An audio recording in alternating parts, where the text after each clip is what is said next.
Ok, tout le monde. Shalom, Shalom. Gloire au Seigneur.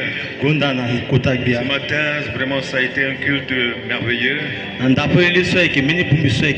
De toute façon, on continue encore dans cet élan. Glorifier le Seigneur notre Dieu, qui nous a soutenus par sa droite triomphante et qui nous a portés jusqu'à les 40 jours. Et ce matin, nous sommes vraiment poussés, déterminés à dire, à chanter, à proclamer la gloire de Dieu comme Marie l'avait fait. Quand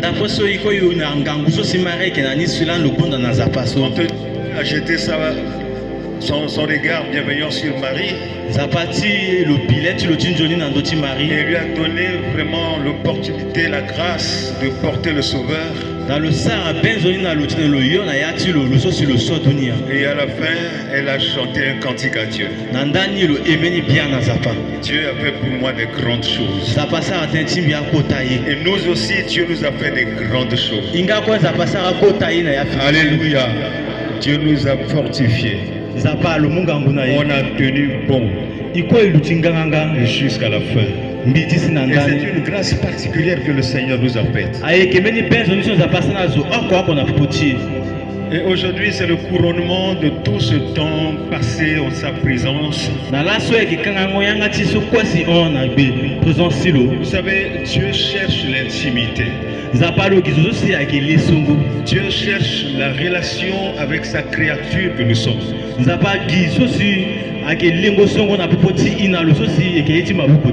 Comme un fiancé qui veut continuellement la présence de sa fiancée, Dieu aussi fait la même chose. Et il attend aussi de nous cette relation, cette intimité profonde avec lui. C'est pour cela que je voudrais encore encourager l'église du Seigneur. Dieu a beaucoup de choses à nous révéler.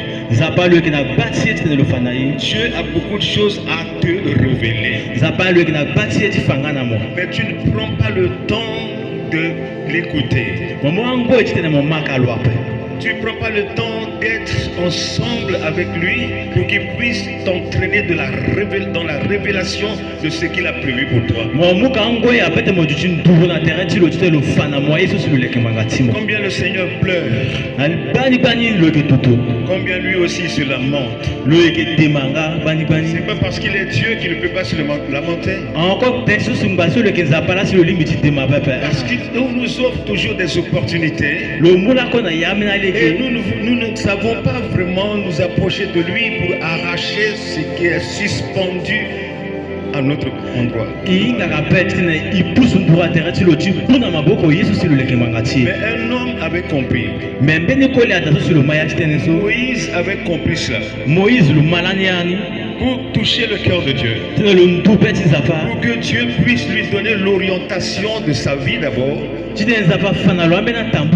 et lui donner aussi la direction, parce que lui, il était le leader du peuple d'Israël.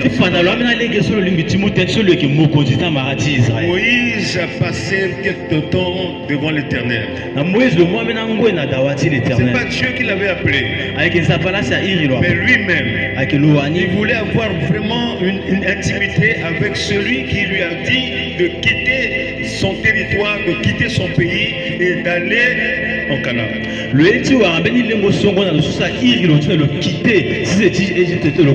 Et Dieu nous a appelés et Dieu nous a destinés à la vie éternelle. Dieu nous a destinés aussi à rentrer dans Jérusalem céleste. Sinon, pourquoi nous sommes là? Pourquoi nous cherchons Dieu? Pourquoi nous voulons que Dieu nous bénisse? Pourquoi nous voulons que Dieu nous soutienne? Parce que c'est en vue de quelque chose. La vie éternelle, n'est-ce pas? Alléluia. Parce que nous voulons rentrer aussi dans notre éternité. Voyons cet exemple dans la parole de Dieu. Cet homme qui s'appelle Moïse. Vous connaissez bien. Vous savez, à un moment donné, la Bible nous dit que Moïse était comme un ami personnel de Dieu. Dieu lui parlait bouche. Pourquoi? Parce qu'il savait toucher Dieu. Amen. Exode chapitre 24. À partir du verset 12. Où il est écrit ceci. L'Éternel dit à Moïse, monte vers moi. Monte vers moi sur la montagne. Reste là. Je te donnerai des tables de pierre de la loi. Ce que j'ai écrit pour leurs instructions. Quelle instruction? À qui? Qui devait recevoir cette instruction? Le peuple de Dieu. Et la Bible continue de dire que Moïse se leva avec Josué qui le servait. Et Moïse monta sur la montagne de Dieu. Il dit aux anciens, attendez-nous ici. Nous revenons auprès de vous. Nous revenons auprès de vous. Verset 15. Moïse monta sur la montagne et la nuée couvrit la montagne. La gloire de l'Éternel reposa sur la montagne. Et la nuée le couvrit pendant 6 jours.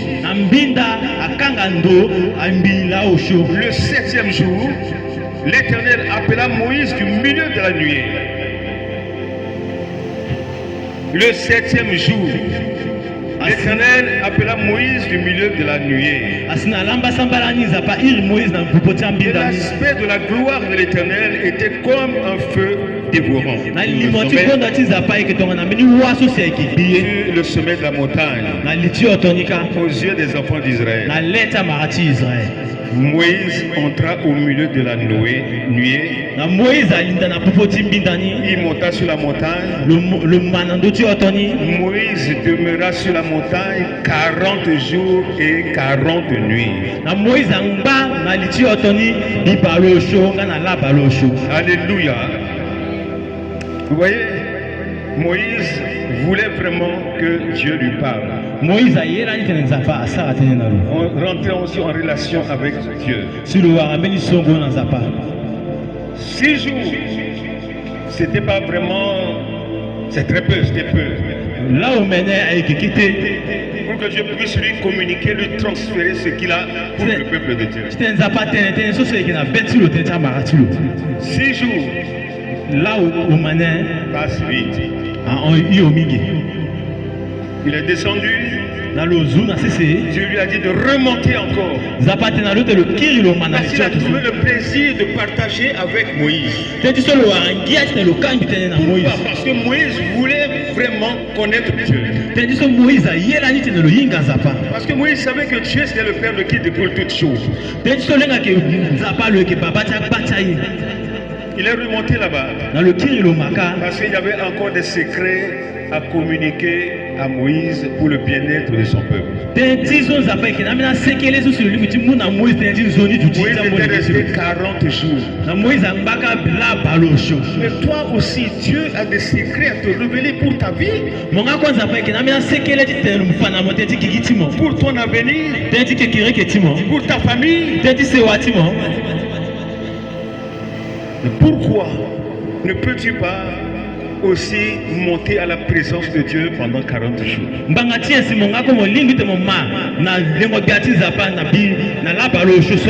Dieu nous a fait grâce de monter pendant 40 jours. Quand bien même Nous ne sommes pas montés sur la montagne, sur la colline là-bas.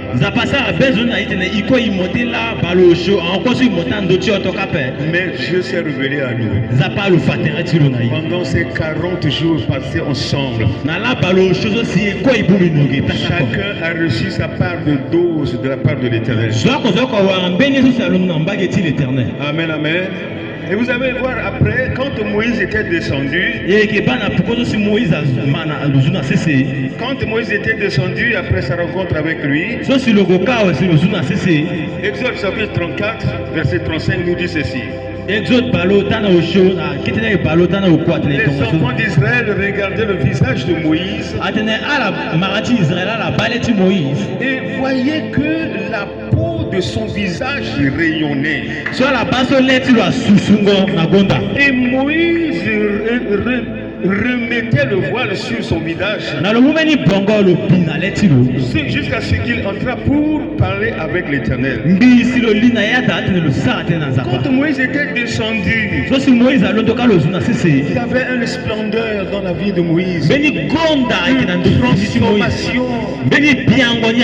Sa peau était rayonnante, son visage était rayonnant, et le peuple a constaté, a vu cela. Amen, amen. Bien-aimés frères et sœurs, nous venons de descendre de la montagne. En ce moment, tu es en train de prier. Toi-même, tu ne le vois pas. Mais les sorciers sont en train de voir. Les petits choses sont en train de voir ce que tu es en ce moment. Tu es descendu avec la gloire de Dieu. Tous ceux qui ont passé les 40 jours, ils sont descendus avec la gloire de Dieu. La gloire, la splendeur de Dieu sur vous. Alléluia. Mais toi-même, tu ne peux pas voir ça. Mais c'est les gens à côté qui voient. Les sorciers qui sont à côté de ta maison là, ils sont en train de dire, mais qu'est-ce qui se passe en ce moment? Cette femme-là, je la vois brillante. Tout simplement parce que tu es revenu de la montagne de l'Éternel avec quelque chose. Tu ne peux pas monter pendant 40 jours et descendre près d'où. Non, tu ne peux pas monter 40 jours et demeurer comme ça sans rien, non. Même si tu ne le sens pas maintenant là, quelque chose est en toi. Amen, amen. Dieu a déposé sur toi. Dire sa divinité, c'est trop, non, mais il a dit quand même quelque chose sur toi. Alléluia. Ceux qui sont montés vers Dieu, envoyés par le Saint-Esprit dans le désert, ils sont revenus toujours avec quelque chose. Amen. Moïse est descendu avec la table de la roi. Jésus-Christ est descendu rempli du Saint-Esprit. Jésus-Christ les 120 qui étaient dans la chambre haute, ils étaient visités par la puissance de Dieu. Et ils sont sortis avec quelque chose de fort. Il enseigne que tous les gens se posaient des questions. Mais ces gens-là, on les voit ici, ce sont des gens sans intelligence, sans instruction. D'où leur vient cette force. Ils ont entendu, ils ont reçu quelque chose. Jésus leur a dit, ne quittez pas Jérusalem. Restez à Jérusalem jusqu'à ce que vous recevez quelque chose de la part de Dieu, une puissance. Et ils étaient restés là. La puissance de Dieu est descendue. Ils étaient revêtus de la puissance de Dieu. Amen, amen, amen, amen. Alléluia. Oh, je vous encourage. À chaque fois où le Seigneur te demande de passer du temps avec lui, il ne faut pas résister. Parce que c'est pour ton bien. Passe du temps devant des choses éphémères comme ça. Des choses qui ne te redonnent rien en retour. Des choses sans bénéfice. Qu'est-ce que le temps devant la télé t'apporte? Tout ce temps que tu passes devant les WhatsApp, les machins, tout ça. Quel est le résultat? Sinon, le diable profite de cela pour t'inculquer des pensées négatives dans ta tête pour te pousser à faire du n'importe quoi.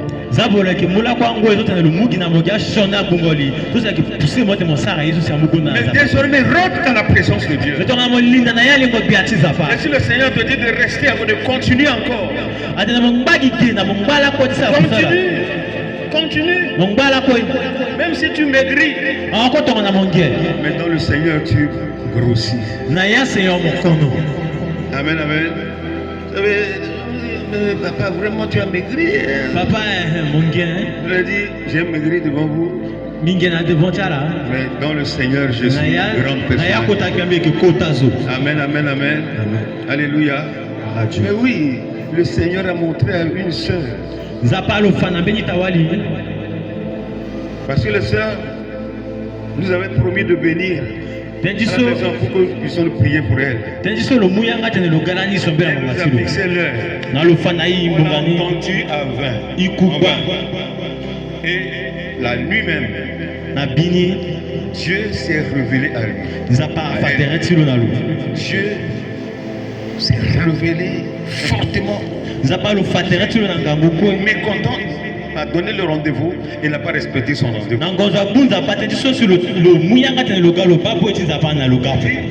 Tu connais mon serviteur. Tu ne peux pas t'amuser avec mon serviteur. Et Dieu lui a montré, a montré mon image, etc. Et le lendemain matin, elle a partagé à son mari. Et le soir, ils sont déportés ensemble. Pour me demander pardon. Papa, pardonne-moi. Papa, ça c'est mon pardonner. Je l'ai dit, ma fille, vous savez, Dieu, tous les petits détails de notre vie est sous le contrôle de Dieu. En tant qu'enfant de Dieu, et surtout si tu es vraiment en relation profonde avec Dieu, quels que soient les petits détails de ta vie, ton gars est sous le contrôle du Très-Haut. Amen, amen. C'est pour cela que je vous encourage. Cette fois-ci, peut-être vous n'avez pas pris au sérieux.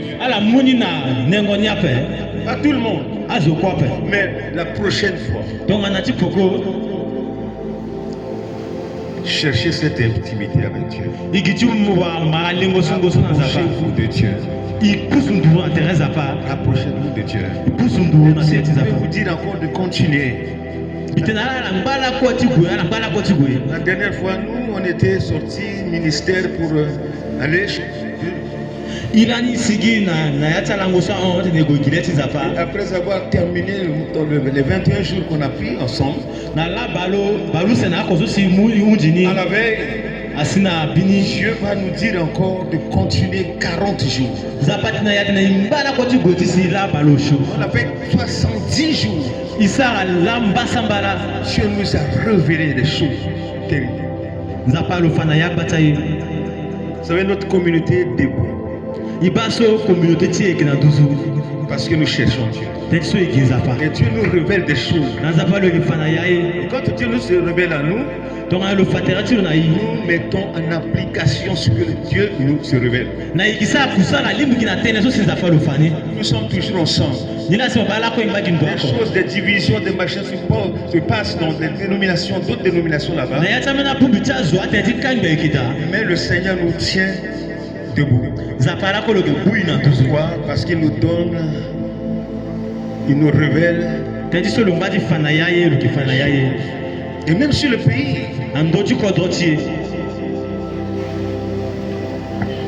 Alléluia. Pourquoi? À cause de cette relation intime avec notre Dieu. Alors, je vous encourage. Chapeau pour tous ceux ou celles qui ont vraiment tenu bon jusqu'à la fin. Même ceux qui ont rejoint aussi. Chapeau. Prochainement, bien aimés frères et sœurs, emboîtons le pas ensemble. Mais pour terminer, nous allons voir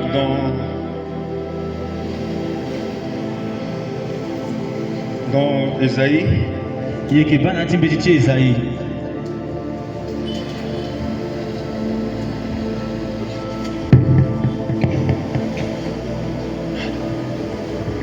Alléluia. Ok, mais nous allons ouvrir la parole de Dieu dans Ésaïe.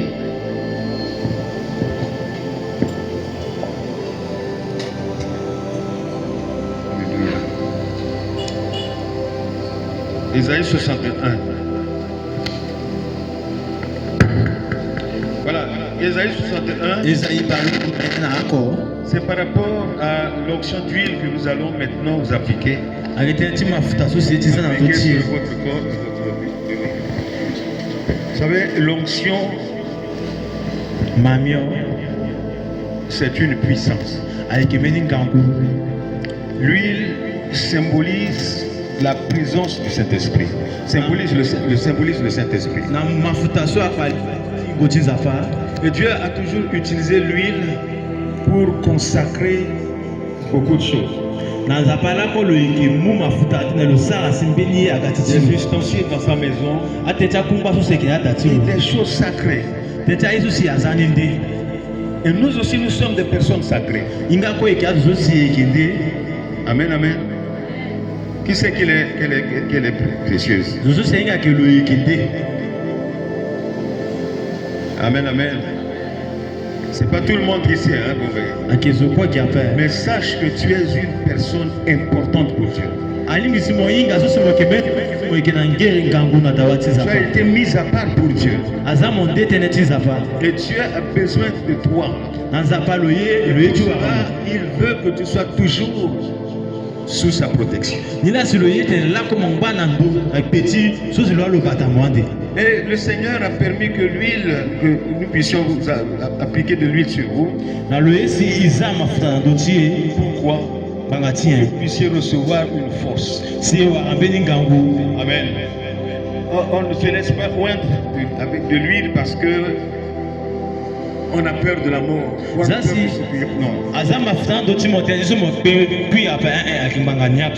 Non. Non. Qu'est-ce que Isaïe nous dit? Isaïe nous dit dans son livre, l'Esprit du Seigneur, l'Esprit est sur moi. Car l'Éternel m'a oint pour porter des bonnes nouvelles aux malheureux. Il m'a envoyé pour guérir ceux qui ont le cœur brisé, pour proclamer aux captifs la liberté et aux prisonniers la délivrance. L'onction d'huile que nous allons recevoir aujourd'hui, c'est une force que le Seigneur va encore ajouter sur ce que nous avons déjà, parce que nous sommes ses enfants, parce que lui, il a fait de nous ses enfants, et la puissance de Dieu que nous allons recevoir encore va nous aider à œuvrer pour le développement de son royaume.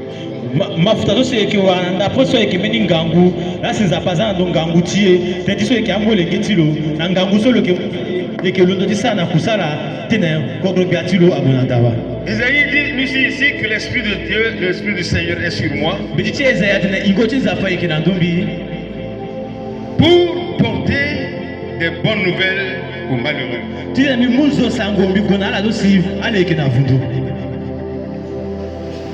Cette onction va nous donner, va nous galvaniser encore.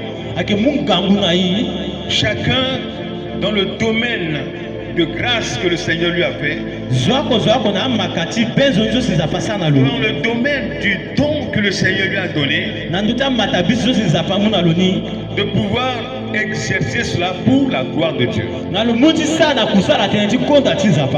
Isaïe nous dit ici, c'est pour aller publier la bonne nouvelle aux pauvres. Pour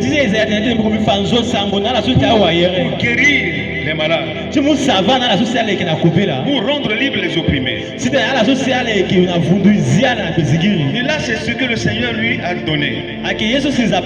Mais à chacun de nous, Dieu a donné des dons. À chacun, Dieu a donné aussi le don de libéralité, le don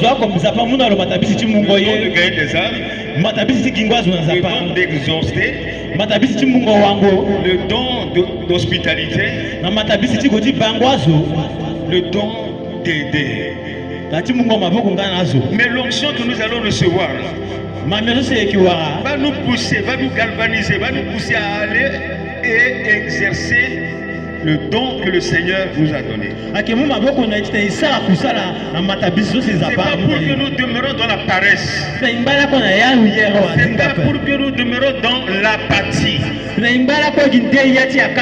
Ce n'est pas anodin que le Seigneur a voulu que nous puissions vous oindre. Ce n'est pas anodin. Mais c'est pour que nous puissions être puissants, forts. Alléluia. Vous voyez le jour de la Pentecôte, quand ils étaient ensemble, ils étaient visités, ils étaient vraiment remplis du Saint-Esprit. Et l'Esprit qui était descendu sur eux, c'était une force, une puissance qui était descendue.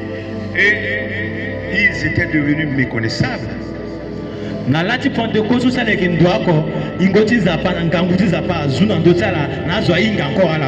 Parce qu'ils étaient devenus des fous. Alléluia. En recevant cette onction d'huile ce matin,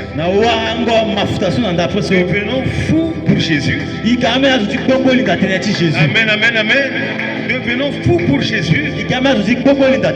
Accomplissons la volonté de Dieu. Que chacun avec le don que le Seigneur lui a fait, qu'il puisse rentrer en possession de la bénédiction que Dieu lui a réservée. Amen, amen, amen. Oh. Amen. Oh. Amen. Je sais que vous êtes un peu fatigués parce que Rodrigue nous a vraiment...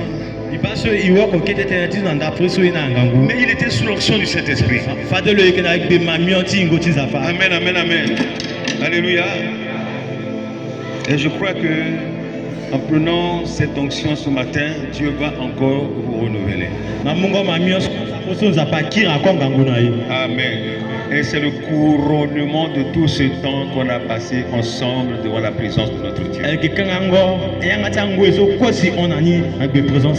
Nous allons continuer toujours à chercher sa face. Parce que nous n'avons pas encore atteint l'apogée de ce que nous sommes en train de chercher. Mais le Seigneur nous attend. Dieu nous attend. Dieu veut que nous rentrions en communion, en relation constante avec lui. Il ne faut pas que ce soit l'église qui organise. Non, il faut que chacun, compte tenu de sa relation avec Dieu, cherche Dieu. Il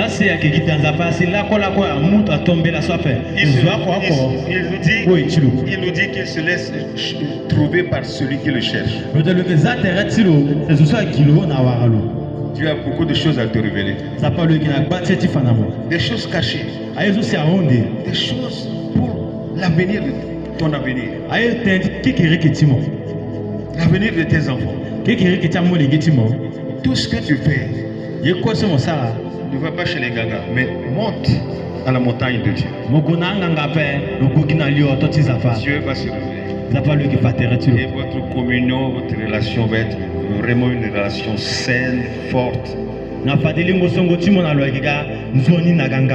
Amen. Que le Seigneur nous bénisse.